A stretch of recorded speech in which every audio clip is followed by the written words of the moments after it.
ஒரு மனிதர் அவர் யாருக்கிட்டே தொலைபேசியில் பேசிகிட்டு இருக்கிறார். கொஞ்சம் தூரத்தில் நாம் நிற்கிறோம். எட்டத்தில் இருந்துக்கிட்டு அவரை கவனிக்கிறோம்.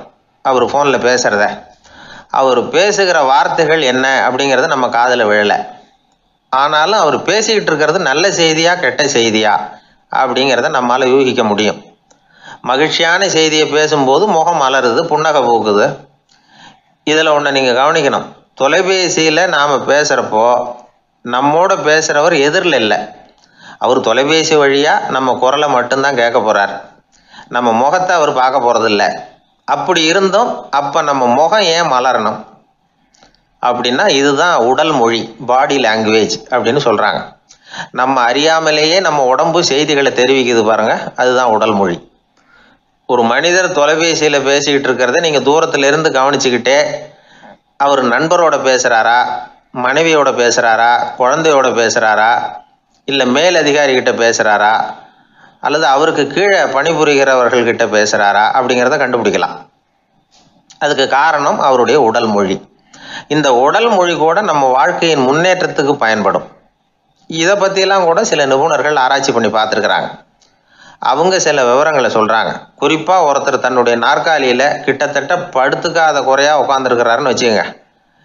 எதிர இருக்கிறவர் பேசுகிறது அவருக்கு பிடிக்கலன்னு அர்த்தமா. தலையை சொரிஞ்சிக்கிறது, வேறு வேறு திசைகளில் பார்க்குறது, கொட்டாவி விடுறது, கால்களை மாற்றி போட்டு உட்கார்றது, களைப்பாக கை விரல்களை அப்படியே பின்னிக்கிறது, அடிக்கடி கடிகாரத்தை பார்க்குறது, இப்படிலாம் ஒருத்தர் பண்ணிக்கிட்டு இருக்கிறாருன்னா நாம் கூடிய சீக்கிரம் அந்த இடத்த விட்டு எழுந்திரிச்சு வந்துடுறது நல்லது. ஏன்னா இதெல்லாம் அவருடைய சலிப்பு, சோர்வு, ஆர்வமின்மை இதுக்கு அடையாளங்கள். நம்முடைய பேச்சு அவரை சலிப்படைய வச்சுட்டுதுன்னு அர்த்தம். அவர் ரொம்பவும் சோர்ந்து போயிட்டார்னு பொருள். நம்முடைய பேச்சில் அவருக்கு ஆர்வம் இல்லைன்னு அர்த்தம். அதே நேரத்தில் நாற்காலியின் நுனியில் அமர்ந்து உடலை முன்னுக்கு நகர்த்தி எதிர இருக்கிறவரின் கண்களை பார்த்துக்கிட்டே பேசினாலும் சரி அல்லது பேச்சை கேட்டாலும் சரி, உங்கள் பேரில் மற்றவங்களுக்கு உள்ள பிடிப்பு அதிகரிக்கும். நாம் எப்படிப்பட்டவருங்கிறத நம்ம உடம்பும் நடை உடை பாவனையும் அடுத்தவங்களுக்கு காட்டி கொடுத்துரும். உங்கள் உடம்பு, உங்கள் பார்வை, நடை, உட்கார்ற விதம், இதை வச்சுக்கிட்டே நீங்கள் பொறுப்புள்ளவரா, முரடரா, அலட்சியமானவரா, மரியாதை தெரிஞ்சவரா, அடக்கமானவரா, நம்பிக்கைக்கு உரியவரா, நாணயம் இல்லாதவரா, பயந்தவரா, திறமைசாலியா, அப்பாவியா அப்படிங்கிறதையெல்லாம் கண்டுபிடிச்சிடலாம். அதனால் இந்த உடல் மொழியை புரிஞ்சுக்கிட்டு நம்மளை கொஞ்சம் சரிப்படுத்திக்கிட்டோம்னா வாழ்க்கையில் சுலபமாக பல காரியங்களை சாதிக்க முடியும்.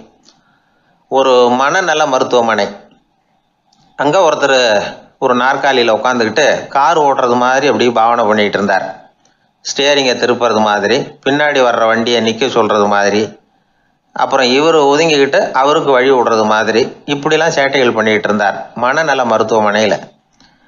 இதை பார்த்துக்கிட்டு இருந்த ஒருத்தர் பக்கத்தில் இருந்த இன்னொருத்தர்கிட்ட கேட்டார், இவர் ஏன் இப்படி பண்ணுறாரு, இவருக்கு ஏன் அப்படி வந்தது நிலைமை அப்படின்னு சொல்லி அவர் விசாரித்தார். அப்போ அவர் விவரம் சொன்னார். வேறு ஒன்றும் இல்லைங்க, இவருக்கு கார் ஓட்டணும்னு ஆசை ரொம்ப காலமாக, அது நிறைவேறாமல் போயிட்டுது. அதுக்கப்புறம் அவர் மனநோயாளியை மாறிட்டார். இங்கே அழைச்சிட்டு வந்தாங்க. இங்கே அழைச்சிட்டு வந்ததுலேருந்து அப்படி தான் பண்ணிகிட்டு இருக்கிறார். அப்போ கார் ஓட்டுறது மாதிரிலாம் பாவனை பண்ணிகிட்டு இருப்பார், திருப்புறது மாதிரி பண்ணுவார், பின்னாடி வர்றவங்களுக்கு இடம் விடுவார், இப்படிலாம் செய்கிறார் அப்படின்னு விவரம் சொன்னாங்க. நீங்கள் சொல்லப்படாதா, இப்போ நீங்கள் கார் ஓட்டலை, வெறும் நாற்காலியில் தான் உட்காந்துருக்குறீங்க அப்படின்னு நீங்கள் சொல்லப்படாதா அவருக்கு அப்படின்னு கேட்டாங்க. அது முடியாதுங்க, ஏன்னா அந்த காரை கழுவுறதுக்காக அவர் தினமும் எனக்கு 10 ரூபா கொடுத்துக்கிட்டு இருக்கிறார் அப்படின்னாராம் அங்கே வேலை செஞ்சுக்கிட்டு இருந்த ஒருத்தர்.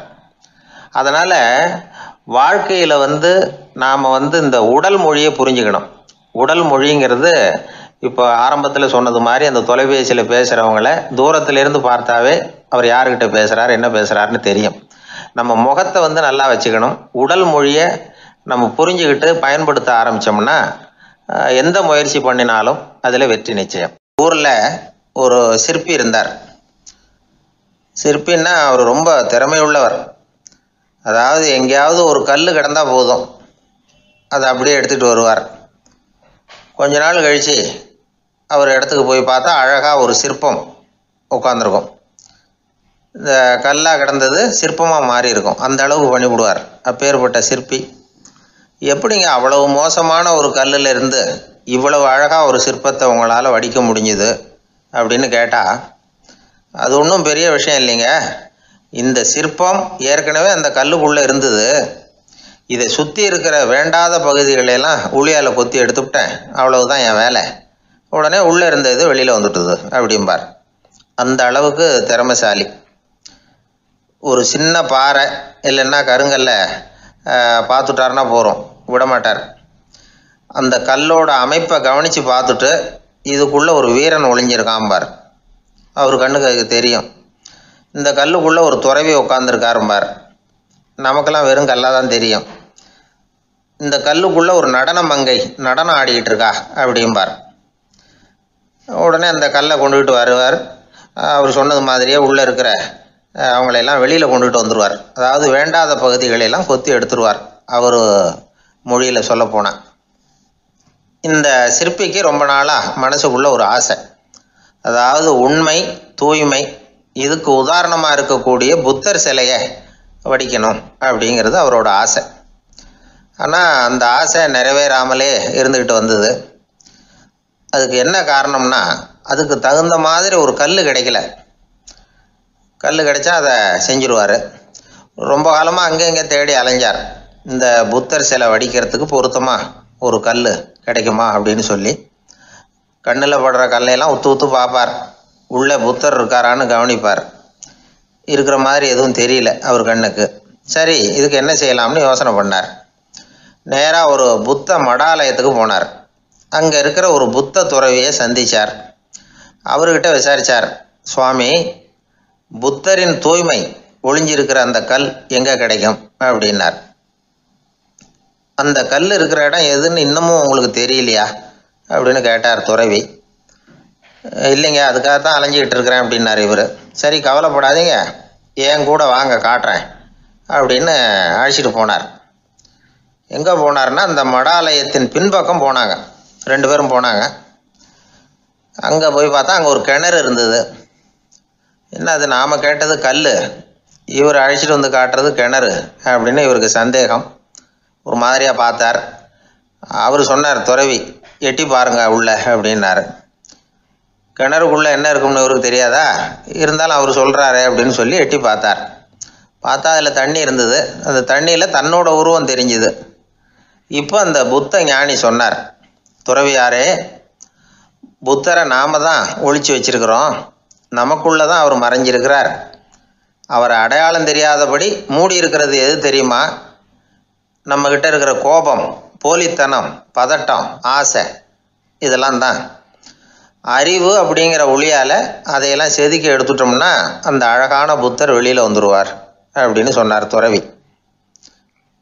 அதனால் நமக்குள்ளே இருக்கிற நம்மளை நமக்கே அடையாளம் தெரியல அப்படிங்கிறது தான் உண்மை.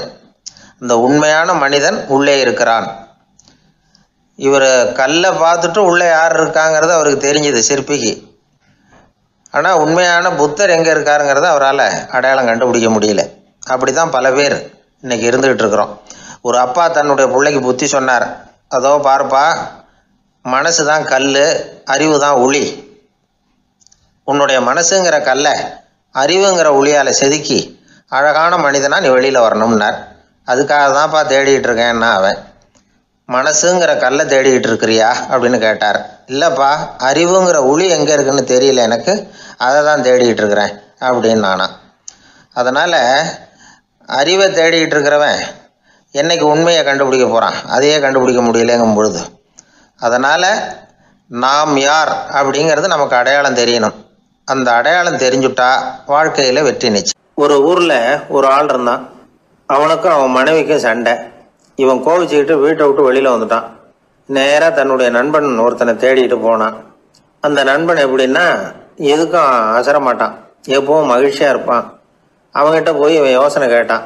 அது சரி, நீ எப்படி எப்பவும் மகிழ்ச்சியாக இருக்கிற, என்னால் அப்படி இருக்க முடியலையே அப்படின்னு கேட்டான். என்ன நடந்தது சொல்லுன்னா அவன், வீட்டில் எனக்கும் என் மனைவிக்கும் தகராறு, நிம்மதி இல்லை, அதுதான் இங்கே வந்தேன், உங்ககிட்ட யோசனை கேட்கலாமேன்னு அப்படின்னு விவரத்தை சொன்னான்.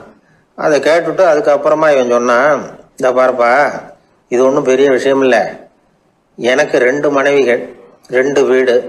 ஒரு வீட்டில் சண்டை வந்துட்டுதுன்னா நேராக இன்னொரு வீட்டுக்கு வந்துடுவேன். இங்கே சண்டை வந்துட்டுதுன்னா நேராக அங்கே போயிடுவேன். 2 குடும்பம் இருக்கிறதுனால இப்படி ஒரு வசதி. இதுதான் என்னுடைய மகிழ்ச்சியின் ரகசியம். அப்படின்னு நானா. ஓ அப்படியா விஷயம், இப்போ புரிஞ்சுக்கிட்டேன், உன்னுடைய யோசனைக்கு ரொம்ப நன்றி அப்படின்னு சொல்லிவிட்டு அவன் திரும்பி வந்துட்டான். அங்கே எங்கே தேடினான். ஒரு வாரத்துக்குள்ளே இன்னொரு பொண்ணை தேடி கண்டுபிடிச்சி கல்யாணம் பண்ணிட்டான். இப்போ இவனுக்கும் 2 வீடு ஆயிட்டுது. அதுக்கப்புறம் என்னாச்சு தெரியுமா, இவன் 2வதா கல்யாணம் பண்ணிக்கிட்டு வந்தானே, இந்த செய்தி முதல் மனைவிக்கு தெரிஞ்சு போச்சு.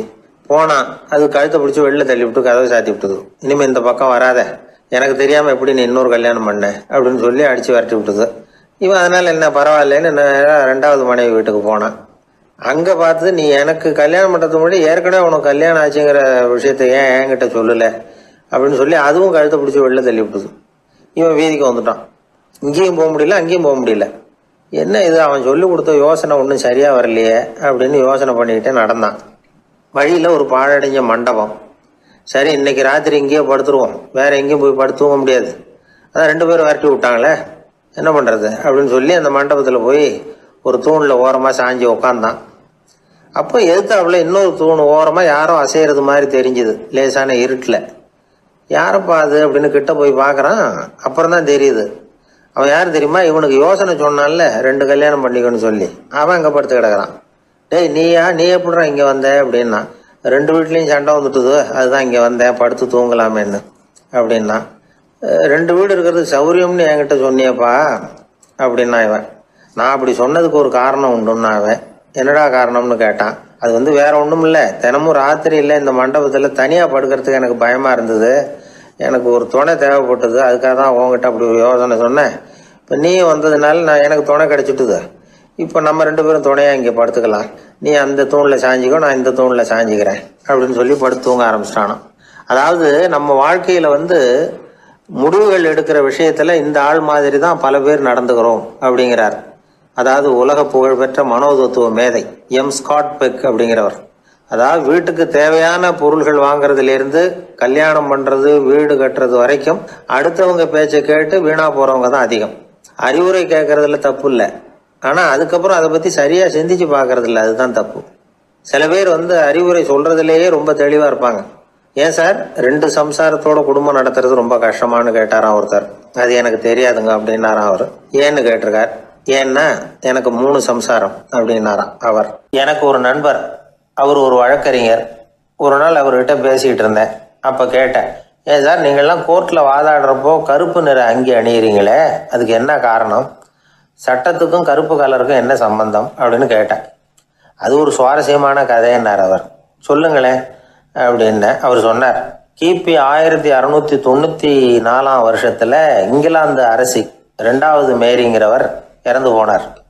அந்த ராணியோட கணவர் 3ஆம் வில்லியம், அவரு ஒரு உத்தரவு போட்டாராம். அரசியோட மறைவுக்கு அனுதாபம் தெரிவிக்கிற வகையில் வழக்குரைஞர்கள் எல்லாரும் கருப்பு நிற அங்கி அணியணும் அப்படின்னு. அன்னைக்கு ஆரம்பித்த அந்த பழக்கம் அதுக்கப்புறம் மாறவே இல்லையாம், இன்னைக்கும் தொடருது. வழக்குரைஞர்கள்லாம் முதல்ல கருப்பு அங்கி மட்டும்தான் அணிஞ்சாங்களாம். அதில் ஒரு சின்ன சங்கடம், ஏற்கனவே உடம்பு கருப்பாக இருக்கிறவங்க அதுக்கு மேலே கருப்பு ட்ரெஸ் வேறு போட்டுக்கிட்டா முகம் பளிச்சுன்னு தெரியாது இல்லையா. அதனால் முகம் பளிச்சுன்னு தெரியறதுக்காக அவங்கெல்லாம் வெள்ளை நிற பட்டியை அணிய ஆரம்பித்தாங்களாம். இப்படி தான் இங்கிலாந்தில் அந்த பழக்கம் ஆரம்பமாயிருக்குது. அந்த சமயத்தில் இந்தியாவை ஆண்டது பிரிட்டிஷ்காரங்க தானே, அதனால் இங்கேயும் அந்த பழக்கம் அப்படி நடைமுறைக்கு வந்துட்டுது. அதே மாதிரி சர்ச்சிலின் மூதாதையரான மார்ல்பரோ பிரபுவின் ஞாபகார்த்தமாக நீதிபதிகள் இந்த வெள்ளை குள்ளாய் அணிகிற முறை பழக்கத்துக்கு வந்துதான். இதுதான் என்னுடைய நண்பர் சொன்ன தகவல். இங்கிலாந்தில் நீதிமன்றம்ங்கிறது ரொம்ப மதிப்புள்ளது, அந்த அளவுக்கு சட்டத்துக்கு அங்கே மரியாதை. அங்கே நடந்த ஒரு சுவாரஸ்யமான நிகழ்ச்சியை ஒரு சகோதரி எழுதி அனுப்பியிருந்தாங்க. அவங்க அப்பா நீதித்துறையை சேர்ந்தவரா, அவர் சொன்னதான் இது. அவங்க எழுதி அனுப்பியிருந்த விஷயம் என்னென்னா, அங்கே ஒரு கேஸில் ஒரு முக்கியமான தீர்ப்பு வழங்க வேண்டியிருக்குது. ஜட்ஜு, பாரட்லா படித்த பெரிய பெரிய வக்கீல்கள், ஜூரி எல்லாருமா கூடி அந்த கேஸை பற்றி விவாதிக்கணும். சுமாராக 40 பேர். இதுக்காக கோர்ட்டு ஹாலில் விசேஷ சேம்பரில் நுழையிறதுக்கு முன்னாடி அவங்களெலாம் தங்களுடைய கோட்டு தொப்பி எல்லாத்தையும் கழட்டி அங்கே நின்றுக்கிட்டு இருந்த ஒரு அட்டெண்டர்கிட்ட கொடுத்துட்டு உள்ளே போனாங்க. அந்த ஆள் படிக்காதவர். அவர் ஒவ்வொருத்தர் கொடுக்குறதையும் வாங்கி அங்கே அப்படியே ஒரு இடத்துல அடுக்கி வைக்கிறார். அப்படியே வாங்கி உள்ளே வச்சுக்கிட்டு இருக்கிறார் ஒவ்வொரு இடத்துல. அது அவரோட வேலை.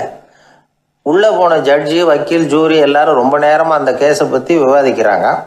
ஒரு நாள் பூரா ஆயிட்டுது. அவ்வளவு தீவிரமாக அக்கு வேறு ஆணி வேறையை பிச்சு உதறி இருக்கிறாங்க. ஒரு வழியாக 13 மணி நேரம் கழித்து வெளியில் வந்திருக்கிறாங்க. ஒவ்வொருத்தராக வர வர அந்த அட்டெண்டரும் அவங்கவுங்க கோட்டு தொப்பியை அவங்கக்கிட்ட எடுத்து ரொம்ப மரியாதையாக திருப்பி கொடுத்துக்கிட்டு இருக்கிறார். கடைசியாக ஜட்ஜ்மெண்ட்லாம் எழுதி முடிச்சுட்டு ரொம்ப திருப்தியோடவும் களைப்போடவும் வெளியில் வந்துக்கிட்டு இருக்கிறாராம். இந்த ஆள் அவருடைய மேல் கோட்டையும் தொப்பியையும் எடுத்து அவர்கிட்ட ரொம்ப மரியாதையோடு நீட்டினாராம். ஜட்ஜுக்கு ரொம்ப ஆச்சரியம். இந்த ஆள் எப்படி இவ்வளவு பேரோட கோட்டு தொப்பி எல்லாத்தையும் ஞாபகம் பேசகாமல் திருப்பி கொடுக்குறார் அப்படிங்கிறது அவருக்கு ஆச்சரியம். அதனால் அவர் அந்த ஆளை பார்த்து கேட்டாராம், ஏப்பா இந்த கோட்டை கொடுக்குறியே, இது என்னோடது தானா, என்னோடது தான்னு உனக்கு எப்படி தெரியும் அப்படின்னாராம். இதுக்கு அந்த பியூனு ரொம்ப பதவிசாக பதில் சொன்னாராம், ஐயா இந்த கோட்டு ஹேட்டை உங்ககிட்ட வாங்கி மாட்டினேன், இப்போ திரும்ப உங்ககிட்ட தரணும், தந்துட்டேன், இதுதான் என்னோட வேலை, மற்றபடி இது உங்களோடதா இல்லையா அப்படிங்கிறதெல்லாம் எனக்கு தெரியாதுங்க அப்படின்னாராம். ஒரு நண்பர்கிட்ட பேசிக்கிட்டு இருந்தேன். அவருடைய உறவினர் ஒருத்தர் ஒரு நேர்முக தேர்வுக்கு போயிருந்தாராம், இன்டர்வியூக்கு. ரொம்பவும் பொறுப்பாகவும் கவனமாகவும் செயல்பட வேண்டிய பதவிக்கான நேர்காணல் அது.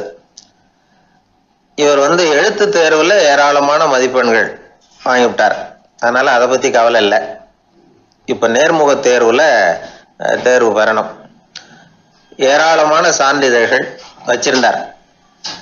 நேர்காணலில் கேட்கப்பட்ட எல்லா கேள்விகளுக்கும் சரியான பதில் தான் சொன்னார். இருந்தாலும் பாருங்க, அந்த நேர்முக தேர்வில் அவர் தேர்ந்தெடுக்கப்படலை. என்ன காரணம் அப்படின்னு பின்னாடி விசாரிச்ச போதுதான் விவரம் தெரிஞ்சுதான். அது என்ன ஆயிருக்குதுன்னா, அந்த நேர்காணலின் போது இவர் நடந்துகிட்ட முறையில் சில தவறுகள் நடந்து போச்சான். முக்கியமா 2 தவறுகள். ஒன்று, அவங்க ஒரு கேள்வியை கேட்டு முடிக்கிறதுக்குள்ளேயே இவர் பதில் சொல்ல ஆரம்பிச்சுட்டாராம். 2வது என்னன்னா, இவர் நாற்காலியில தாராளமா இயல்பா சாஞ்சி உட்காராம நாற்காலி முனையில உட்கார்ந்துருந்தாராம். இந்த 2 விதமான செயல்பாடுகளும் இவர் அவசரப்படுறவர், பதற்றப்படுறவர் அப்படிங்கிறதுக்கான அடையாளங்கள். அதாவது கேள்வியை கேட்டு முடிக்கிறதுக்குள்ளேயே முந்திக்கிட்டு பதில் சொல்றது.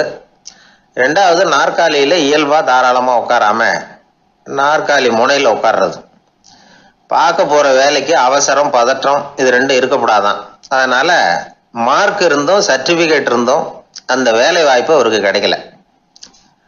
வேலை கொடுக்கறவங்க நம்ம கிட்ட இருந்து என்னதான் எதிர்பார்க்கறாங்க, இதை தெரிஞ்சு வச்சுக்கிறது நல்லது.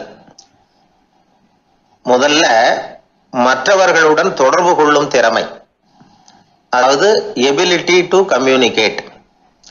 நீங்க நினைக்கிறத அழகா தொகுத்து வகைப்படுத்தி சொல்ல தெரியுதான்னு பார்ப்பாங்க. உங்க திட்டங்களை அடுத்தவங்க ஏற்றுக்கொள்ளக்கூடிய விதத்துல வெளிப்படுத்துறதுக்கு உங்களால முடியுதான்னு பார்ப்பாங்க. இதுக்கு என்ன செய்யறது?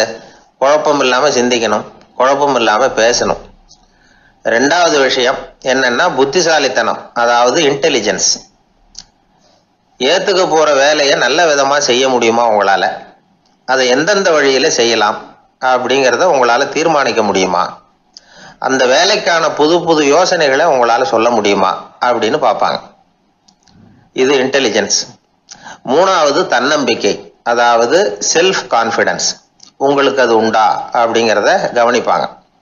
எந்த சூழ்நிலையையும் சமாளிக்கணும், எப்படிப்பட்ட மனிதர்களையும் சமாளிக்கிற தைரியம் வேணும், அடுத்தவங்களை நமக்கு சாதகமா திருப்பக்கூடிய தன்னம்பிக்கை வேணும். 4வது பொறுப்புகளை முன்வந்து ஏற்றுக்கொள்ளுதல், வில்லிங்னஸ் டு அக்செப்ட் ரெஸ்பான்சிபிலிட்டி. பொறுப்புகள்ல இருந்து நழுவி போக ஆசைப்படாம செஞ்சு முடிக்கணும். 5வது முன் வருதல், இனிஷியேட்டிவ். வேலையோட முக்கியத்துவம் உணர்ந்து அதை ஏத்துக்கிட்டு தகுந்த நடவடிக்கைகளை தயங்காம எடுக்கிறதுக்கு முன் வரணும். 6வது என்னன்னு கேட்டீங்கன்னா தலைமைத்துவம், லீடர்ஷிப். 4 பேருக்கு தலைமை தாங்கி நல்ல விதத்துல நடந்துக்க தெரியுதா. 7வது கற்பனை திறன், இமேஜினேஷன். சில பிரச்சனைகள் வரக்கூடும் அப்படின்னு முன்கூட்டியே யூகிச்சு அதுக்கு தகுந்த மாதிரி நடவடிக்கை எடுக்கிற திறமை உண்டா அப்படிங்கிறத பார்ப்பாங்க. 8வது என்னன்னா வளைந்து கொடுத்தல், ஃபிளெக்சிபிலிட்டி. சூழ்நிலைக்கு தகுந்த மாதிரி, மாற்றங்களுக்கு தகுந்த மாதிரி அனுசரித்து நடந்துக்கிறதுக்கு தெரியுதா அவங்களுக்கு அப்படிங்கிறத கவனிப்பாங்க. அடுத்தது திறமைகளை வெளிக்கொணரும் திறமை, இன்டர்பர்சனல் ஸ்கில்ஸ். அடுத்தவங்க கிட்ட இருக்கிற திறமையை கண்டுபிடிச்சி அதை நல்ல விதத்துல ஊக்கப்படுத்தி பயன்படுத்த தெரியுதா அப்படின்னு பார்ப்பாங்க. ஆறாவது சுய அறிவு, செல்ஃப் நாலேஜ். அடுத்தவங்க நம்மளை பத்தி என்ன நினைக்கிறாங்க அப்படிங்கிறத நம்மளால புரிஞ்சுக்க முடியுதாங்கிறது முக்கியம். அடுத்தது போட்டி மனப்பான்மை, காம்படிட்டிவ்னஸ். அடுத்தவங்களை ஒப்பிட்டு பார்த்து அதை விட ஒரு படி மேல வரணுங்கிற குணம் வேணும். இதுக்கு அடுத்தது என்னன்னா குறிக்கோளை வெல்லுதல், கோல் அச்சீவ்மெண்ட். குறிக்கோளை சவாலா எடுத்துக்கிட்டு அதை அடையணும். அப்புறம் வேறுபட்ட திறமைகள், ஒகேஷனல் ஸ்கில்ஸ். பதவிக்கு வேண்டிய திறமைகள் தவிர மற்ற திறமைகள் எதுவும் உண்டாங்கிறது முக்கியம். நமக்கு வேலை கொடுக்கணும்னு நினைக்கிறவங்க நம்ம கிட்ட இருந்து இவ்வளவும் எதிர்பார்ப்பாங்க. அதுக்கு தகுந்த மாதிரி நம்மளை நாமே தயார்படுத்திக்கணும். எனக்கு வேண்டப்பட்ட ஒருத்தர் ஒரு இன்டர்வியூக்கு போயிட்டு வந்தார், நேர்காணலுக்கு. எப்படி இருந்தது இன்டர்வியூன்னு விசாரித்தேன். நான் போனேன். அவர் கேட்ட எல்லா கேள்விக்கும் அவர் எதிர்பார்த்தது மாதிரியே எல்லா பதிலையும் சொன்னேன். கடைசியா நான் எதிர்பார்க்காத ஒரு தகவலை அவர் சொன்னார் அப்படின்னார். என்னன்னு கேட்டேன். அவரும் என்ன மாதிரியே இன்டர்வியூக்கு வந்தவர் தானா, சும்மா என்ன கேள்வி கேட்டுக்கிட்டு உட்காந்துருந்தாராம் அப்படின்னார். அதனால ஒரு நேர்காணலுக்கு போறதுக்கு முன்னாடி என்ன எதிர்பார்க்கறாங்க அப்படிங்கறத தெரிஞ்சுக்கிட்டு போனா வெற்றி நிச்சயம். ஊர்ல ஒரு ஞானி இருந்தார். ஒரு நாள் அவரை தேடிட்டு ஒருத்தர் வந்தார். வந்தவர் ஞானியை பார்த்து ஒரு கேள்வி கேட்டார். ஐயா, உங்களுடைய சாதனை என்ன? இதுதான் அவர் கேட்ட கேள்வி. இதை கேட்டதும் அந்த ஞானி நிமிர்ந்து இவரை பார்த்தார். அப்புறம் சொன்னார், அது ஒன்றும் பெரிய விஷயம் இல்லை, அது ரொம்ப எளிமையான ஒண்ணு. எப்போ எனக்கு பசிக்குதோ அப்ப நான் சாப்பிட்டுருவேன், எப்போ எனக்கு தூக்கம் வருதோ அப்ப நான் தூங்கிடுவேன், அவ்வளவுதான் அப்படின்னார். கேள்வி கேட்டவர் ஒரு மாதிரி ஆயிட்டார். ஐயா, இதே தானே நாங்களும் செய்யறோம், இதுல என்ன அதிசயம் இருக்கு அப்படின்னார். இப்ப அந்த ஞானி சொன்னாராம், இங்கதான் நீங்க தப்பு பண்றீங்க அப்படின்னாராம். அப்படியான்னாரு இவரு. ஆமா அப்படின்னாராம். நீங்க செய்யற தவறு எனக்கு புரியுது. ஏன்னா நான் உங்களை மாதிரி நான் வாழ்ந்து பார்த்திருக்கிறேன். அதனால என்னுடைய அனுபவத்துல உங்களுக்கும் எனக்கும் உள்ள வித்தியாசத்தை உணர முடியுதுன்னாராம். என்ன சொல்றீங்க, எனக்கு ஒன்னும் புரியலையேன்னாராம் இவரு. இத பாருங்க, சாப்பிடுறதுங்கிறது நாம ரெண்டு பேருக்கும் பொதுவான ஒரு காரியம்தான். ஆனா நீங்க சாப்பிடுறதுக்கும் நான் சாப்பிடுறதுக்கும் வித்தியாசம் இருக்கு அப்படின்னாராம். என்ன வித்தியாசம்னு கேட்டிருக்கார். நீங்க பசி இல்லாத பொழுது சாப்பிடுறீங்க, இப்போ சாப்பிடுற நேரம் வந்துட்டுது அப்படிங்கிறதுக்காக சாப்பிடுறீங்க. சாப்பாடு ருசியா இருக்கு அப்படிங்கிறதுக்காக சாப்பிடுறீங்க. எது தேவைங்கிறது தெரியாம சாப்பிடுறீங்க. அது மாதிரி தூக்கமும் உங்களுக்கு ஒரு பழக்கமா போட்டுது. இப்போ இது தேவையா இல்லையா அப்படிங்கிறத பத்தி நீங்க யோசிச்சு பாக்குறது இல்ல. சாப்பிடும் பொழுது 1000 வேலைகளை மனசுல நினைச்சுக்கிட்டு இருப்பீங்க. அதனால அது சாப்பிடுதலா இருக்காது. அதே மாதிரி நீங்க தூங்கும் பொழுதும் அது தூங்குதலா இருக்காது. ஏகப்பட்ட கனவுகள் வரும். உங்க மனசு மேலும் மேலும் கனவுகளை உருவாக்கி கொண்டே இருக்கும். அதனால எனக்குள்ள நடக்கிறது வேற மாதிரி, நீங்க நினைக்கிறது மாதிரி இல்ல. எனக்குள்ள நடக்கிறது எப்படின்னா, நீங்க செய்யறது மாதிரி இல்ல. தூக்க உணர்வு வந்த உடனே தூங்குதல் மட்டுமே நடைபெறும். அதுதான் என்கிட்ட நடக்கிறது அப்படின்னாராம் அந்த ஞானி. இப்ப வித்தியாசம் புரியுதா? அந்த ஞானி சாப்பிடுறத அனுபவிக்கிறார், அது எக்ஸ்பீரியன்ஸ். நாம அப்படி இல்லை, மனம் போன போகல சாப்பிடுறோம். இது இன்டெலிஜிங். இது ரெண்டுலயும் செயல்ல வேறுபாடு இல்லை, விழிப்புணர்வுல தான் வேறுபாடு இருக்கு. அவர் சாப்பிடும் பொழுது ஒரு சாட்சி மனோபாவத்தோட சாப்பிடுறார். எவ்வளவு தேவையோ அவ்வளவுதான் சாப்பிடுறார். ஏன்னா அவருடைய விழிப்புணர்வு முழுமையா செயல்படுது. அதனால அவர் சாப்பிடும் பொழுது நம்மை விட மகிழ்ச்சியா இருக்கிறார். நாம அப்படி இல்லை, வயிற்றை நிரப்புறதுக்காக சாப்பிடுறோம். இன்னும் சொல்ல போனா சாப்பிடும் பொழுது நாம அங்கேயும் இருக்கிறது இல்லை, எங்கேயோ போயிடுறோம். உடம்பு மட்டும்தான் அங்க இருக்கும். ஆனா ஞானி அப்படி இல்லை. அவர் சாப்பிடும் பொழுது சாப்பிடுதல் மட்டுமே இருக்கும். எந்த ஒரு செயலையும் விழிப்புணர்வோட செய்யலாம், மனம் போன போக்கிலையும் செய்யலாம். விழிப்புடன் செய்யறப்போ செய்யும் செயல் நம்ம அனுபவமாகிறது, அவ்வளவுதான். இதெல்லாம் பெரிய தத்துவம் மாதிரி தெரியும். இருந்தாலும் நாம புரிஞ்சுக்க வேண்டியது என்னன்னா, எந்த காரியத்தை செஞ்சாலும் அதுல முழு ஈடுபாடு வேணுங்கிறது முக்கியம். அந்த அளவுக்கு முதல்ல நம்மளை மாத்திட்டா போதும். ஆனா நம்ம ஆளுங்க அந்த அளவுக்கு இருக்கிறது இல்ல, எல்லாமே அரைக்குறை தான். கேட்டா ஞாபகம் மருதி. ஒருத்தன் என்ன பண்ணானா, விமான டிக்கெட் வாங்கிக்கிட்டு ரயில்வே ஸ்டேஷனுக்கு வந்துட்டான். அப்புறம் தான் புரிஞ்சுது தவறுதலா இங்க வந்துட்டோங்கிறது. உடனே அவசரமா விமான நிலையத்தை நோக்கி ஓடி இருக்கிறான். அங்க போய் கவுண்டர்ல கேட்டிருக்கான், மேடம் நான் தவறுதலா ரயில்வே ஸ்டேஷனுக்கு போயிட்டேன், இப்ப விமானத்தையும் தவற விட்டுட்டேன் அடுத்த ஃப்ளைட்டில் எனக்கு இதை மாற்றி தர முடியுமான்னு கேட்டிருக்கான். முடியாதுன்னாங்களாம் அந்த அம்மா. ஏன்னு கேட்டானா, ஏன்னா இப்போ நீங்கள் வந்திருக்கிறது பஸ் ஸ்டாண்டு அப்படின்னாங்களாம். சீடன் வெளியூர் புறப்படுறதுக்கு தயாராக இருந்தான். ரொம்ப தூரம் போக போகிறான். திரும்பி வர நாளாகும். புறப்படுறதுக்கான ஆயத்த வேலைகளில் ஈடுபட்டிருந்தான். அந்த சமயம் பார்த்து இன்னொரு சீடன் அவங்ககிட்ட வந்தான். நம்ம குரு உன்னை அழைச்சிட்டு வர சொன்னார் வா அப்படின்னு கூப்பிட்டான். இவன் உடனே புறப்பட்டு போனான். குருநாதரை பார்த்தான். அவர் காலில் விழுந்து வணங்கினான். வணங்கிவிட்டு எழுந்திரிச்சான். அவ்வளவுதான். குரு ஏதாவது உபதேசம் பண்ணுவாருன்னு எதிர்பார்த்தான். ஆனால் நடந்தது என்ன தெரியுமா? குரு அவனுக்கு ஓங்கி ஒரு அடி கொடுத்தார். எதிர்பாராம இந்த அடியை வாங்கினதும் அந்த சீடன் அதிர்ந்து போயிட்டான். பக்கத்தில் இருந்த மற்ற சீடர்களும் திகைச்சு போய் நின்றுட்டாங்க. அடி வாங்கின சீடனுக்கு மனசுக்குள்ள குழப்பம். நாம என்ன தப்பு பண்ணணும்?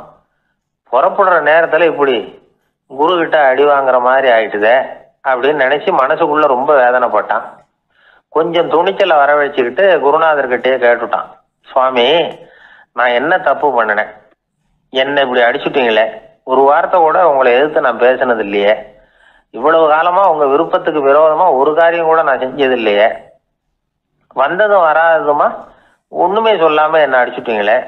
குருவே, நான் செஞ்ச குற்றம் தான் என்ன அப்படின்னு கண்ணீரோட பரிதாபமா கேட்டானா அந்த சீடன். ஆனா அந்த குரு முகத்துல கொஞ்சம் கூட கோபம் இல்லை.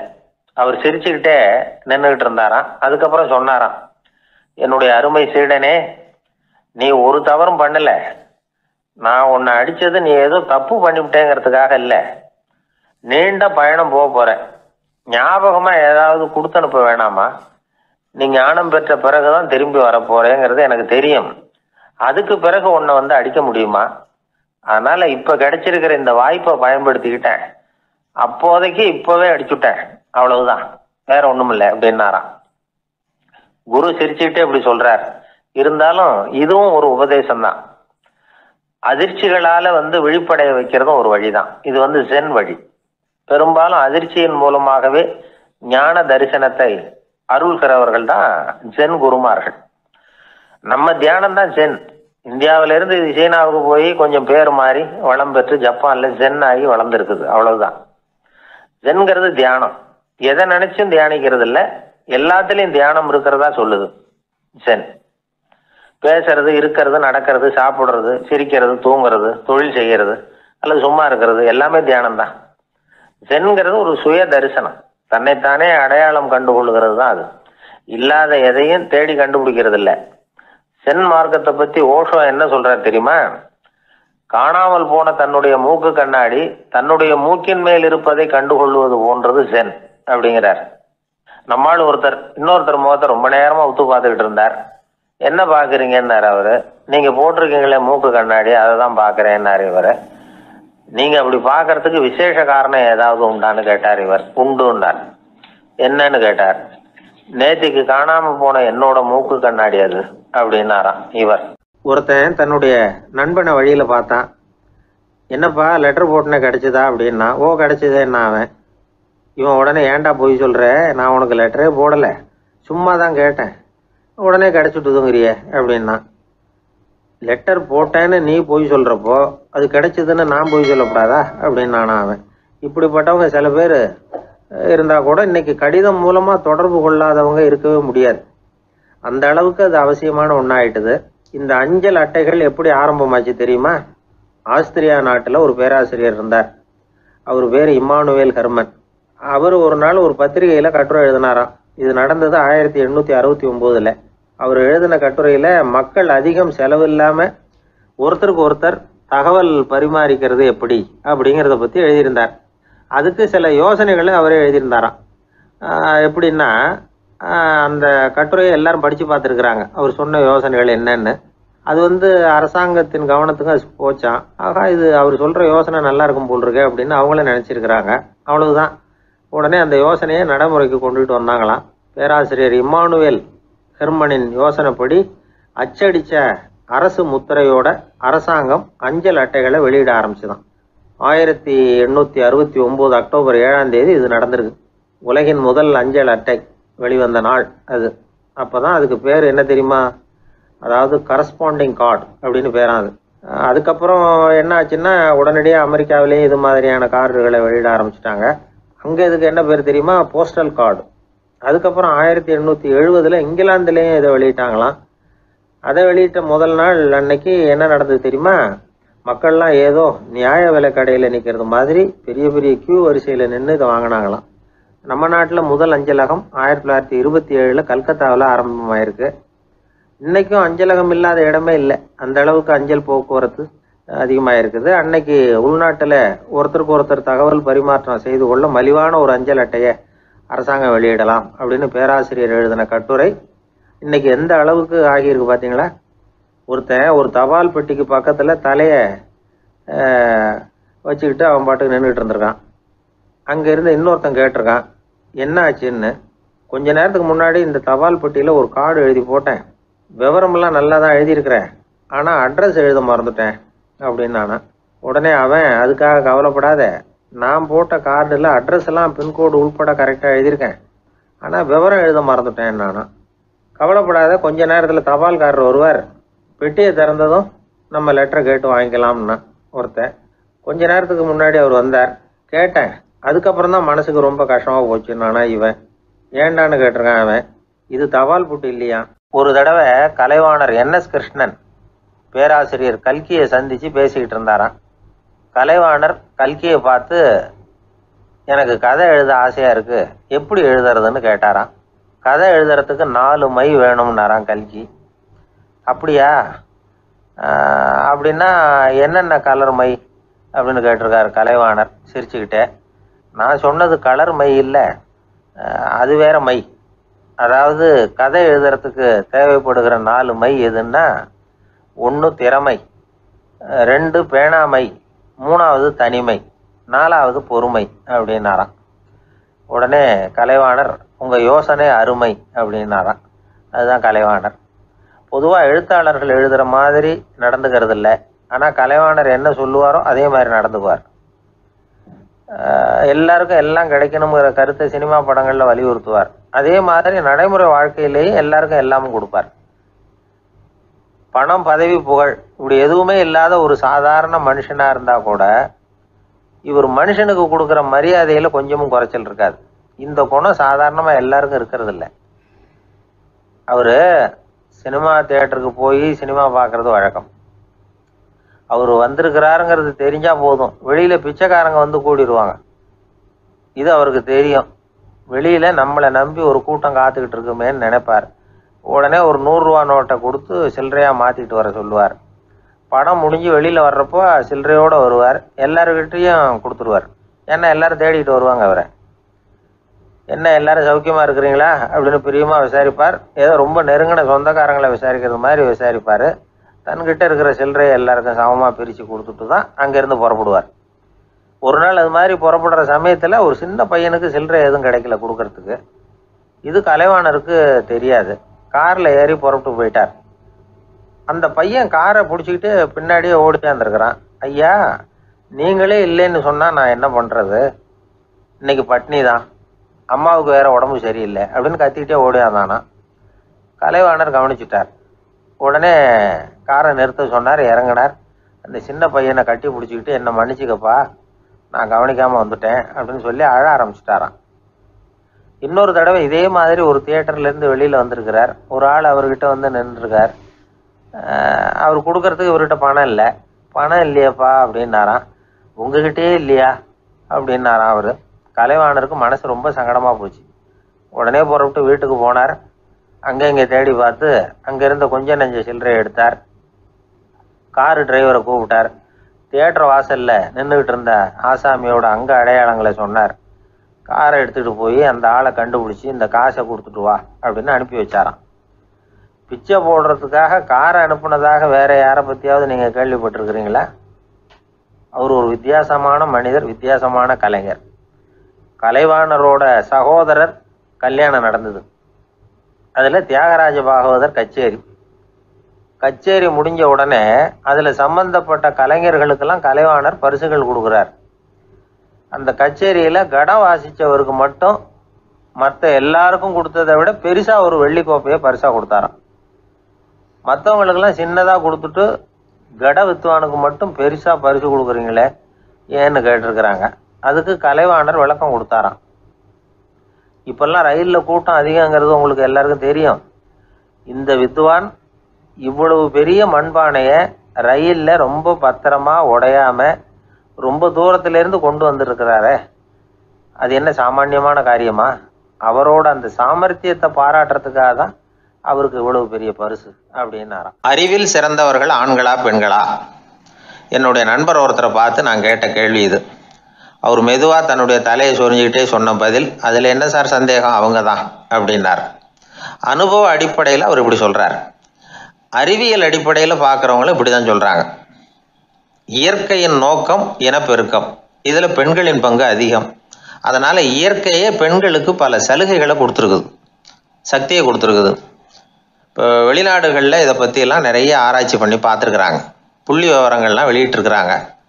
ஆண் குழந்தைகளை விட பெண் குழந்தைகள் முன்னாடியே பேச ஆரம்பிச்சுடுறாங்களாம். அது மட்டும் இல்லை, அதிக எண்ணிக்கையில் வார்த்தைகளை கற்றுக்கிறாங்களாம். அப்புறம் பலவிதமான வாக்கிய அமைப்புகளை அமைச்சு பேசுறதுலையும் பெண் குழந்தைகள் முன்னாடியே ஆரம்பிச்சுடுறாங்களாம். இதெல்லாம் சீக்கிரமாக செய்கிறது பெண் குழந்தைகள் தான். சம வயது உள்ள ஆண் குழந்தைகள் பெண் குழந்தைகள் இவங்களை வச்சு சோதனைகள் பண்ணி பார்த்துருக்குறாங்க. அதாவது ஒரே வயசுள்ள ஆண் குழந்தை பெண் குழந்தை இதெல்லாம் வச்சு அவங்கக்கிட்ட ஒரே கேள்வியை பல விதமாக கேட்கறது, ஒரே செய்தியை வேற வேற கோணங்கள்லேருந்து விளக்கிறது, தவறு இல்லாமல் பேசுறது, வேகமாக படிக்கிறது, எழுதுறது, புரிஞ்சுக்கிறது, இப்படி இதை பற்றிலாம் எத்தனையோ சோதனைகள்லாம் செஞ்சு பார்த்துருக்குறாங்க. அப்படி பார்த்ததில் என்ன தெரிஞ்சதுன்னா, அதில் எல்லாம் ஆண் குழந்தைகளை விட பெண் குழந்தைகள் 1.5 மடங்கு அதிக திறமை உள்ளவங்களாக இருக்கிறாங்களாம். இன்னொரு மொழியை கற்றுக்கிறது, பேசுறது, எழுதுறது இது கூட பெண்களுக்கு சுலபமாக வருதான். 2 மொழிகளை மாற்றி மாற்றி பேசுறது, மொழிபெயர்க்கிறது, இப்படிலாம் கூட சோதனை பண்ணி பார்த்துருக்குறாங்க. இதுலேயும் பெண்களுக்கு தான் அதிக திறன். சரி, இதை விடுங்க. புள்ளி வச்சு கோலம் போடுறது, அதில் இருந்து இந்த கை கடிகாரங்களில், கம்ப்யூட்டர்களில் நுண்ணிய பாகங்களை பொருத்துறது, இது வரைக்கும் பெண்கள் தான் திறமையாக செயல்படுறாங்க அப்படிங்கிறது அந்த சோதனை முடிவு. இந்த நுட்பம், துல்லியம், விரைவு, சிறு கை இயக்கங்களோடு செய்ய வேண்டிய மென்மையான பணிகள், இதுக்கெல்லாம் தேவை கவன குவியம், பொறுமை. இதெல்லாம் பெண்கள்கிட்ட தான் இருக்குதான். அமெரிக்காவில் இன்னொரு சோதனை கூட செஞ்சு பார்த்துருக்குறாங்க. பெண்களின் மூக்கு மோப்ப உணர்வு இதெல்லாம் எப்படின்னு பார்த்துருக்குறாங்க. பெண்கள் அதிக எண்ணிக்கையில் வாசனைகளை பிரித்து கண்டுபிடிச்சி விடுறாங்களாம். ஆண்களால் அந்த அளவுக்கு முடியலையாம். சரி, காது எப்படின்னா செவிப்புலன் உணர்வும் பெண்களுக்கு தான் அதிகமாக. ஒரு கும்பல், அதில் பலவிதமான சத்தம், அதுக்கு இடையில இந்த குரலோட தொனி, ஏற்ற இறக்கம், இதை வச்சே பேசுகிற ஆளை கண்டுபிடிச்சிடுறாங்களாம். ஒரு கூட்டத்தில் தன்னுடைய வீட்டுக்காரர் எங்கே இருக்கார், பிள்ளைகள் எங்கே இருக்காங்க அப்படிங்கிறதெல்லாம் பெண்கள் சீக்கிரமாக கண்டுபிடிச்சி விடுறாங்களாம். இன்னொரு விஷயம், ஒரு பொருளை பார்த்த உடனே அது என்னென்னு அடையாளம் கண்டுக்கிறது, அதை மனசில் பதிய வச்சுக்கிறது, அப்புறமா இன்னொரு சந்தர்ப்பத்தில் அது எங்கே இருந்தது அப்படின்னு சரியாக ஞாபகப்படுத்திக்கிறது, இது மாதிரி சோதனைகள்லாம் கூட பெண்கள் தான் முன்னணியில் இருக்கிறாங்க. ஒரு சராசரி சூழ்நிலையில் ஆண்களை விட அதிகமான எண்ணிக்கையில் புன்னகை புரியறது, சிரிக்கிறது பெண்கள் தானா. அதிகமாக தோழமை உணர்வோடு பேசுகிறதும் அவங்க தானா. 2 பெண்கள் பேசிகிட்டு இருக்கிறதையும் பாருங்கள், அதே மாதிரி 2 ஆண்கள் பேசிகிட்டு இருக்கிறதையும் பாருங்கள். ஆண்கள் ஒரு அடி தள்ளியே நின்று பேசிகிட்டு இருப்பாங்க. மருத்துவர்களை எடுத்துக்கொள்ளுங்கள், அதாவது சிரிச்ச முகத்தோட நோயாளிகள்கிட்ட பரிவோடு பேசுறதுல பெண் டாக்டர்கள் தான் அதிகம். இதுவரை சொல்லப்பட்டது எல்லாமே அறிவியல் பூர்வமான செய்திகள். அதனால் இளம் பெண்கள் வாழ்க்கையில் சோர்வடைய தேவையில்லை. இயற்கையே நமக்கு சாதகமாக இருக்குது, எல்லாம் முடியும் நம்மால அப்படிங்கிறத அவங்க புரிஞ்சுக்கணும். ஒரு பையன் தன்னுடைய அப்பா அம்மா திருமண ஆல்பத்தை புரட்டிக்கிட்டே இருந்தான். அப்புறம் அம்மாகிட்ட கேட்டான், அம்மா இது யார் சின்ன வயசில் எடுத்ததா, இது என்னன்னு தெரியலையே, இந்த படத்தில் அழகாக மீசை வச்சுக்கிட்டு சிரிச்சுக்கிட்டு நிற்கிறது யார் அப்படின்னு கேட்டான். அதுதாண்டா அவங்க அப்பான்னாங்க அந்த அம்மா. அப்படின்னா இப்போ நம்ம வீட்டில் நரைச்ச தலையோடு அழுது வடிஞ்சிக்கிட்டு இருக்காரு ஒருத்தர், அவர் யாருன்னு கேட்டானா. இது பையனுடைய புத்திசாலித்தனம்.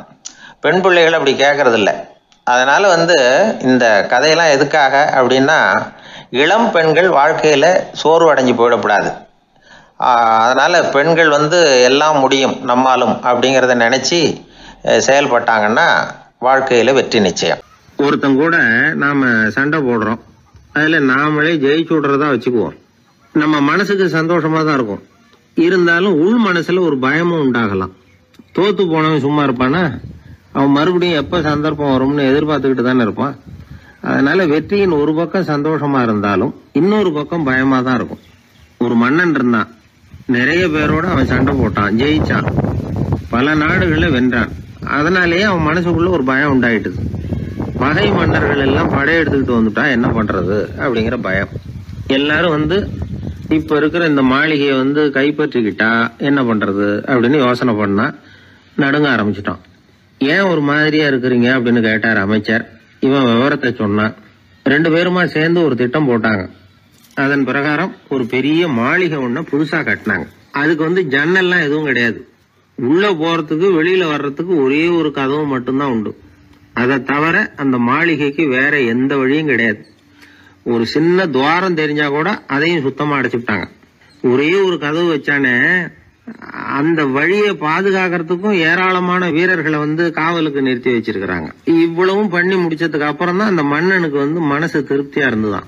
ஒரு நாள் அந்த ராஜாவும் அமைச்சரும் அந்த ஒரு கதவு வழியா வெளியில வந்திருக்கிறாங்க மெதுவா. என்ன அமைச்சரே, எப்படி நம்ம ஏற்பாடு அப்படின்னு அட்டகாசமா சிரிச்சுக்கிட்டே கேட்டானா ராஜா. அபாரம்னார் அமைச்சர். அவர் வேற என்ன சொல்லுவார். இவங்க 2 பேரும் இப்படி பேசிக்கிட்டதை அங்க வீதி ஓரமா உட்கார்ந்து இருந்த ஒரு பெரியவர் கேட்டுட்டு அவரு சிரிச்சாராம். அவரு சிரிக்கிறத பார்த்தும் மன்னனுக்கு கோவம் வந்துட்டுது. அதை பார்த்ததும் ஏன்பா சிரிக்கிறேன்னு கேட்டிருக்கார். அதுக்கு அந்த பெரியவர் சொன்னாராம், ரொம்பவும் புத்திசாலித்தனமா தான் இந்த மாளிகையை கட்டி இருக்கிறீங்க, ரொம்ப பாதுகாப்பா தான் இருக்குது, இருந்தாலும் ஒரு குறை தெரியுதுன்னார். என்னன்னு கேட்டார் அவரு. வேற வழியே வைக்காம மாளிகை கட்டின நீங்க என்னத்துக்காக ஒரே ஒரு வழி மட்டும் வச்சிருக்கிறீங்க, அந்த வழியா எதிரிகள் நுழைஞ்சுட்டா என்ன பண்ணுவீங்க அப்படின்னார். என்ன பண்றதுன்னார் அவரு. அதையும் ஒரு கருங்கல் சுவர் எழுப்பி சுத்தமா அடைச்சு விடுங்க, அதுதான் நல்லது. அதுக்கப்புறம் எதிரிகள் பயம் கொஞ்சம் கூட இல்லாம நீங்க உள்ள உட்காந்துக்கலாம், அதுதான் ரொம்ப பத்திரம் அப்படின்னார். மன்னன் யோசனை பண்ணி பார்த்தான். பளிச்சுன்னு ஒரு யோசனை தோணுச்சு. அது சரி, நீங்க சொல்றது மாதிரி அந்த ஒரு வழியையும் அடைச்சுட்டா இந்த மாளிகைங்கிறது ஒரு கல்லறை மாதிரி ஆயிடுமே அப்படின்னாராம். இப்ப மட்டும் இது எப்படி இருக்குதுன்னு நினைக்கிறீங்க, கல்லறை மாதிரி தானே இருக்குது அப்படின்னார் பெரியவர். எதிரி உங்களை சாகடிக்கலைன்னாலும் நீங்களா ஒரு நாள் சாகத்தானே போறீங்க அப்படின்னார். அதுக்கப்புறம் கொஞ்சம் விளக்கமும் கொடுத்தார். உங்க மாளிகையில எவ்வளவு ஜன்னல்களும் கதவுகளும் இருக்குதோ அந்த அளவுக்கு வெளி உலகத்தோட உங்களுக்கு தொடர்பு இருக்கு, அந்த அளவுக்கு உங்க வாழ்க்கையில ஒரு இயக்கம் இருக்குது. கதவுகளை மூட மூட வாழ்க்கையும் அடப்பட்டு போடும். நான் கூட ஒரு காலத்துல மாளிகையில தான் இருந்தேன். அதோட சுவர்கள் இருந்ததுல அதை எவ்வளவுதான் தள்ளி தள்ளி போட்டாலும் என்னுடைய வாழ்க்கைக்கு அதெல்லாம் ஒரு எல்லை கோடுகள் மாதிரி தெரிஞ்சுது. அதை உணர்ந்தேன். வாழ்வுக்கு எல்லையே இருக்கக்கூடாதுன்னு நினைச்சேன். அதனால்தான் இப்படி இங்க உட்காந்துட்டேன். இப்ப என்னுடைய வாழ்வுக்கு வானம் தான் கூரை, இந்த நிலம்தான் என்னுடைய மாளிகை. இப்பதான் வாழ்க்கையை முழுமையா என்னால உணர முடியுது, அனுபவிக்க முடியுது அப்படின்னாரு அந்த பெரியவர். அந்த அரசர் ஒரு பெரிய தத்துவத்தை புரிஞ்சுக்கிட்டாராம். தன்னோட மாளிகைக்கு நிறைய ஜன்னல்களையும் கதவுகளையும் வைக்க சொல்லி உத்தரவு போட்டாராம். இப்படி ஒரு கதை உண்டு. ஒரு சுடுகாட்டுல ஒரு கல்லறைக்கு மேல கால் போட்டுக்கிட்டு உட்காந்துக்கிட்டு இருந்தான் ஒருத்தன். அந்த வழியா போன ஒருத்தர் அவனை பார்த்து கேட்டாராம், ஏப்பா இப்படி பேய் பேசாசு நடமாடுற இந்த மயானத்துக்கு கல்லறைக்கு மேல உட்கார்ந்து இருக்கிறியே அப்படின்னு கேட்டாராம். எவ்வளவு காலம் தாங்க உள்ளேயே இருக்கிறது, ஒரே புழுக்கமா இருந்தது, அதுதான் காத்து வாங்கலாம்னு வெளியில உட்கார்ந்து இருக்கிறேன் அப்படின்னு நானா. அந்த எப்பவும் சுத்தமா இருக்கணும், அதுதான் நல்லதுன்னு ஒருத்தர். நான் அப்படித்தான் சார் இருக்கிறேன், தினம் 2 வேளை சோப்பு போட்டு குளிக்கிறேன் இன்னொருத்தர். உடம்பு மட்டும் சுத்தமா இருந்தா போதாது சார், மனசும் சுத்தமா இருக்கணும்னாரு அவரு. மனசை சுத்தப்படுத்துறதுக்கு என்ன சோப்பு சார் போடலான்னு கேட்டாரு இவர். ஆன்மீகம்ங்கிற சோப்பு தான் அதுக்கு பொருத்தம்னாரு அவர். ஆன்மாவை மேம்படுத்துகிற ஒரு முயற்சி தான் ஆன்மீகம்ங்கிறது. அந்த முயற்சியை எப்படி பண்றது? மனசுக்குள்ள குந்தி இருக்கிற வேண்டாத விருந்தாளிகளை எல்லாம் வெளியேற்றணும். வேண்டாத விருந்தாளிகள்ல முக்கியமான ஒருத்தர் யாருன்னா அவர் பேரு பொறாமை. இவரு நம்ம மனசுக்குள்ள இருக்கிற வரைக்கும் நாம நிம்மதியா இருக்க முடியாது. ஒரு குருநாதர் இருந்தார், அவர்கிட்ட 2 சீடர்கள் இருந்தாங்க. 2 பேரும் ஆரம்பத்துல ஒருத்தருக்கு ஒருத்தர் நல்லபடியா தான் பழகிட்டு இருந்தாங்க. ஆனாலும் என்னமோ தெரியல, கொஞ்ச நாள்ல இந்த 2 பேர்ல ஒருத்தன் மனசுக்குள்ள பொறாமைங்கிற விருந்தாளி உட்கார ஆரம்பிச்சுட்டார். அந்த சீடனும் அதுக்கு இடம் கொடுத்துட்டான். குரு கிட்ட தான் நல்ல பேர் வாங்கணும் அப்படின்னு, தன்னுடைய நண்பன் கெட்ட பேர் வாங்கணும் அப்படின்னு அவனுக்கு ஒரு ஆசை வந்துட்டுது. என்ன பண்ணலாம்னு யோசனை பண்ணான். ஒரு நாள் விடியற் காலையில எழுந்திருச்சான். நேரா குரு கிட்ட போய் அவர் முன்னாடி நின்னான். குருவே, என்ன பாருங்க, நான் எவ்வளவு சீக்கிரமா எழுந்திருச்சு குளிச்சு முடிச்சுட்டு உங்களை வணங்குறதுக்காக நிக்கிறேன். ஆனா அவன் இருக்கானே, இன்னமும் கண்ணு முழிக்கவே இல்ல, தூங்கிக்கிட்டே இருக்கிறான், தூங்கு மிஞ்சி அப்படின்னா. குருநாதர் நிமிந்து பார்த்தார். அப்படியா? அப்படின்னா நீயும் கூட அவன மாதிரியே தூங்கி இருந்தா நல்லா இருந்திருக்குமேன்னார் ரொம்ப பொறுமையா. என்னது, நாம எவ்வளவு தீவிரமா ஒரு விஷயத்த சொல்றோம், அதுக்கு நம்ம குருநாதர் ரொம்ப பொறுமையா இப்படி சொல்றாரு அப்படின்னு நினைச்சான். ஆச்சரியமா அவரை பார்த்தான். குருநாதர் சொன்னார், ஆமாப்பா, நீயும் தூங்கிக்கிட்டு இருந்திருந்தா அடுத்தவனை பத்தி குறை சொல்றதுக்கு இங்க வந்திருக்க வேண்டிய அவசியம் இருந்திருக்காது, அதனால அப்படி சொன்னேன் அப்படின்னாராம். சீடன் யோசிக்க ஆரம்பிச்சான். அர்த்தம் புரிஞ்சது. உடனே பொறாமைய மனசுல இருந்து தூக்கி எறிஞ்சுட்டானாம். மனசு சுத்தமாயிட்டுது. மனசுக்குள்ள இருந்து விரட்ட வேண்டிய இன்னொரு விருந்தாளி, அவர் பேர் கோபம். சினம் தன்னையே கொன்னுடும் அப்படிங்கிறார் வள்ளுவர். கோபத்துக்கு மனசுல இடம் கொடுக்காத சில பெரியவர்களும் உண்டு. ஒருத்தர் இருந்தார்.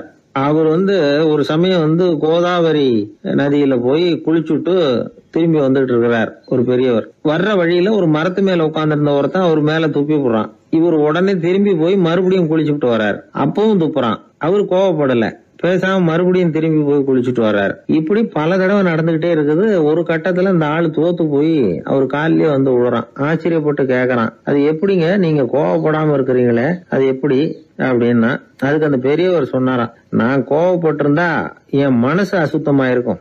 உடம்பு அசுத்தமான குளிச்சு சுத்தப்படுத்திக்கலாம், மனசை அப்படி சுத்தப்படுத்த முடியாது, அது கொஞ்சம் கஷ்டம் அப்படின்னாராம். ஆக கூடி மனசு அசுத்தமாகாம பாத்துக்க வேண்டியது நம்ம கடமை. மனசை அசுத்தப்படுத்துற இன்னொரு விஷயம் சுயநலம். ஒரு சுயநலவாதி ஆத்துல விழுந்துட்டார், சுழல்ல சிக்கிக்கிட்டார். இன்னொரு சுயநலவாதி கரையில இருந்து இதை பார்த்தார். ஒரு கயத்தை தூக்கி போட்டு அதை புடிச்சுக்க சொல்லி கரையில இழுத்து காப்பாத்தினார். அவர் கரையில ஏறின உடனே இவரை பார்த்து, என்ன காப்பாத்தினதுக்காக உங்களுக்கு 50 காசு கொடுக்கலாம்னு பாக்குறேன், ஆனா என்கிட்ட 1 ரூபாயா இருக்கு, சில்லறையா இல்ல அப்படின்னாராம். உடனே காப்பாத்தினவர் இவரை பார்த்து, அப்படின்னா நீங்க இன்னொரு தடவை தண்ணியில விழுந்துருங்க, நான் காப்பாத்துறேன், 1 ரூபாயா கொடுத்துடலாம் அப்படின்னாராம். இப்படிப்பட்டவங்க எல்லாம் எத்தனை தடவை தண்ணியில விழுந்தாலும் மனசு சுத்தமாக போறதில்லை. இந்த உலகத்துல 7 வகையான மனிதர்கள் இருக்கிறாங்களாம். டாக்டர் எட்வர்டு பாஷ் அப்படிங்கிறவர் சொல்றார், மனிதர்களோட மனோநிலை அடிப்படையில அவங்கள 7 வகையா பிரிக்கலாம்ங்கிறார் அவர். அது எப்படி தெரியுமா? முதல் வகை பயந்த குணம் உள்ளவர்கள்.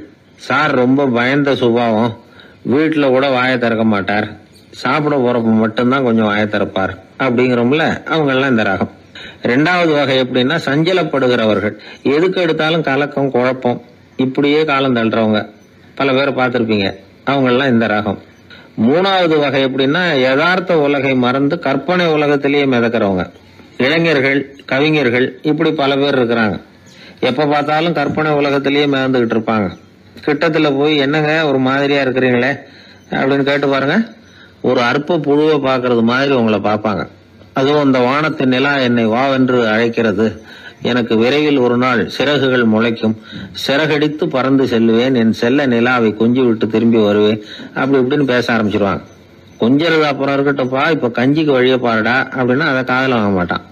4வது வகை மனிதர்கள் எப்படின்னா தனிமை உணர்வு மிக்கவர்கள். இவங்கெல்லாம் மற்றவங்களோட சகஜமா நெருங்கி பழகிறது இல்ல, தான் உண்டு தன்னுடைய வேலை உண்டுன்னு போறவங்க.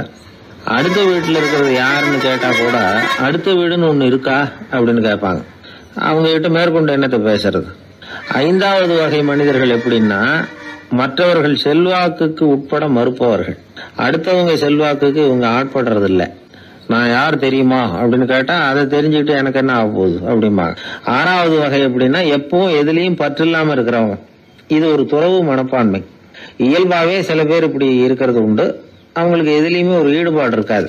7வது வகை மனிதர்கள் மற்றவங்க கவலையை தன்னுடையதா ஆக்கிக்கிட்டு கவலைப்படுறவங்க. இவங்க மகாத்மாக்கள்.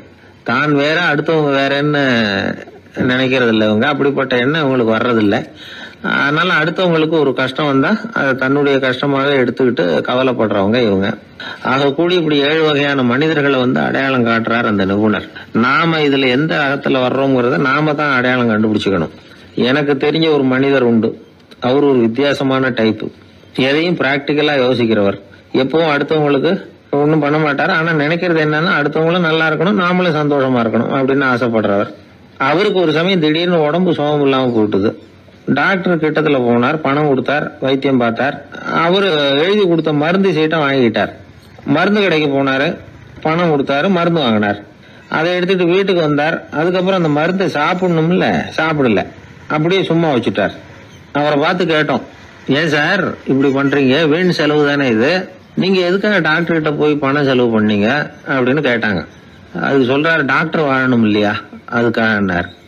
சரி, அதுக்கப்புறம் என்னத்துக்கு மருந்து வாங்கினீங்க அப்படின்னு கேட்டா, மருந்து கடைக்காரர் வாழணும் இல்லையா, அதுக்காக அப்படின்னாரு. சரி, அப்புறம் ஏன் வாங்கின மருந்தை சாப்பிடாம வச்சிருக்கிறீங்க அப்படின்னா, நான் வாழணும் இல்லையா அதுக்காக அப்படின்னாராம் அந்த ஆள். ஒரு பூங்கா, அங்க ஒருத்தர் நின்றுட்டு இருக்கிறார், ஏதோ ஆழ்ந்த யோசனையில இருக்கிறார். அந்த பக்கமா இன்னொருத்தர் வந்தார், இவரை கவனிச்சார். என்ன யோசனைன்னு கேட்டார். எப்படி எழுந்திருக்கிறதுன்னு யோசனை பண்ணிட்டு இருக்கிறேன்னாரு அவர். கேட்டவருக்கு ஒரு மாதிரி ஆயிட்டது. ஏற்கனவே நின்றுகிட்டு இருக்கிற ஒருத்தர் எப்படி எழுந்திருச்சு நிக்கிறதுன்னு யோசிக்கிறாருன்னா அது ஆச்சரியம் தானே. அதுக்கப்புறம் இவர் யோசிக்க ஆரம்பிச்சார், என்ன இவர் இப்படி பேசுறாரு அப்படின்னு. கீழே விழுந்தாதானே எழுந்திருச்சு நிக்க முடியும். எழுந்திருக்கணும்னு நினைக்கிறவங்க முதல்ல கீழே விழணும். இவர் முதல்ல கீழே விழணும், அதுக்கப்புறம் தான் எழுந்திருக்கிறது எப்படின்னு சிந்திக்க முடியும். இந்த உலகத்துல எல்லாருமே கீழே விழுந்து எழுந்தவர்கள் தான். இப்ப இந்த குழந்தை பருவத்துல கீழே விழாம நடைபயில கற்றுக்கிட்டவங்க யாராவது உண்டா? சின்ன வயசுல ஒரு தடவை கூட கீழே விழல சார், அப்படியே பிறந்தாரு வளர்ந்தாரு பெரியவர் ஆயிட்டார் அப்படின்னு யாரையும் சொல்ல முடியாது. மனுஷங்கிறவன் விழுந்து புரண்டு எழுந்துதான் நடக்க கத்துக்கிறான். ஒரு உண்மையை நாம எல்லாரும் புரிஞ்சுக்கணும். இந்த உலகத்துல தவறு செய்யாத மனிதர்களே யாரும் கிடையாது. அப்படி இருக்கிறப்போ எப்போதாவது நாம தவறு பண்ணிவிட்டோம்னா அதுக்காக மனசு உடைஞ்சு போயிடக்கூடாது.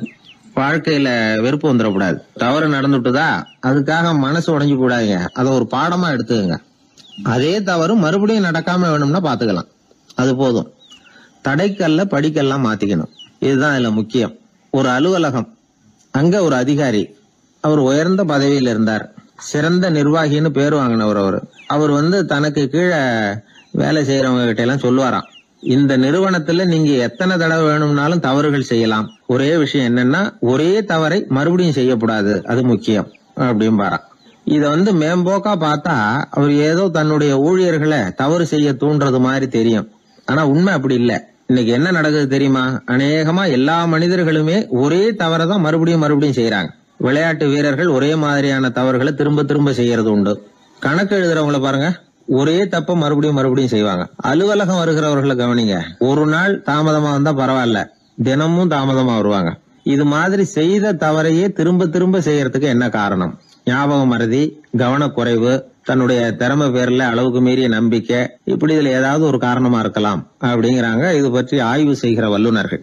ஒரு தடவை செஞ்ச தவிர மறுபடியும் செய்யறது இல்லைன்னு முடிவு செஞ்சுக்கிட்டு அதை செயல்படுத்த கத்துக்கணும், அது போதும், வாழ்க்கை வெற்றிகரமா அமையும் அப்படிங்கிறாங்க அந்த அனுபவசாலிகள். அதனால வெற்றிகரமா வாழ்க்கையில நடைபோட விரும்பும் இளைஞர்கள் தவிர்க்க வேண்டியது என்னன்னா, முதல்ல சோம்பலை தவிருங்கள், சுறுசுறுப்பாக இயங்குங்கள் அப்படிங்கறது அவங்க அறிவுரை. 2வது ஞாபக மறதி, எந்த செயல்லையும் ஈடுபாடு வேணும், அக்கறை வேணும். 3வது கவனக்குறைவு, எதையும் அலட்சியப்படுத்தக்கூடாது.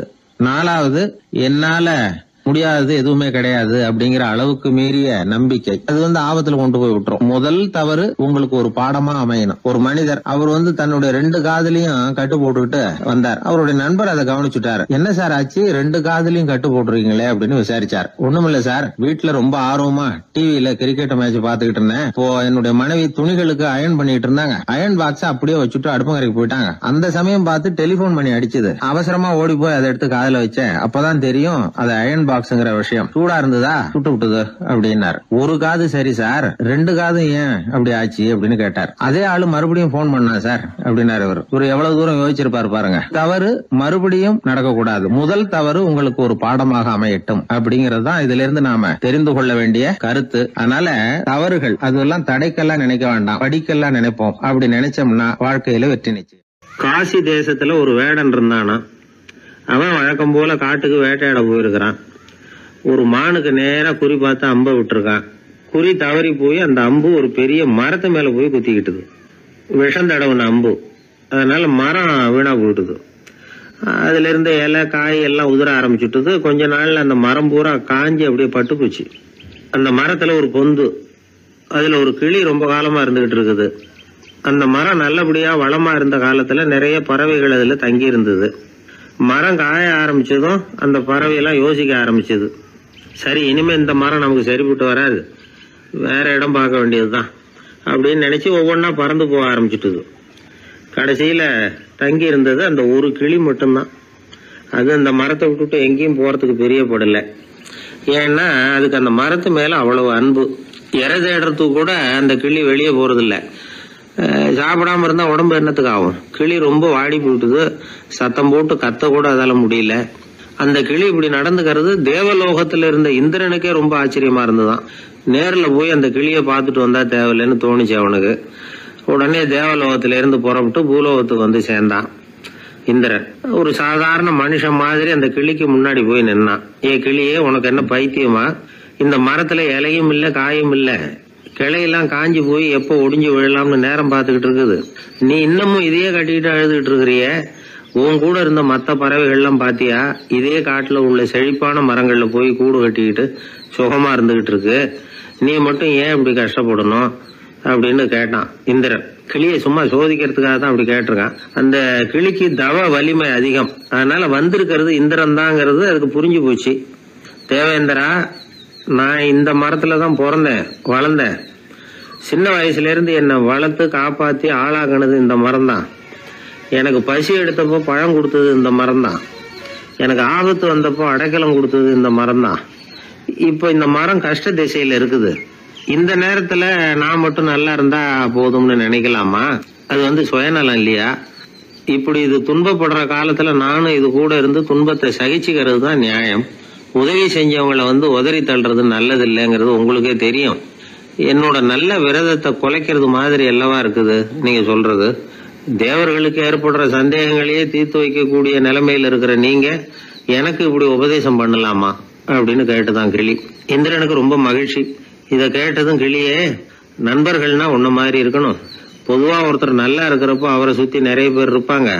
அவர் கொஞ்சம் வீணா போயிட்டா அத்தனை பேரும் ஓடி போடுவாங்க. நீ அது மாதிரி இல்ல. சுகத்தையும் துக்கத்தையும் சமமா எடுத்துக்கிட்ட. உன்னை பாராட்டுறேன். உனக்கு விருப்பமான வரம் ஏதாவது கேளு தரேன் அப்படின்னாராம் இந்திரன். கிளி என்ன வரம் கேட்டது தெரியுமா? இந்த மரம் மறுபடியும் முன்னாடி இருந்தது மாதிரியே இலை பூ கனிகளோட செழிப்பா இருக்கணும் அப்படின்னு கேட்டுக்கிட்டு தான். அப்படியே தந்தேன்னாரு இந்திரன்.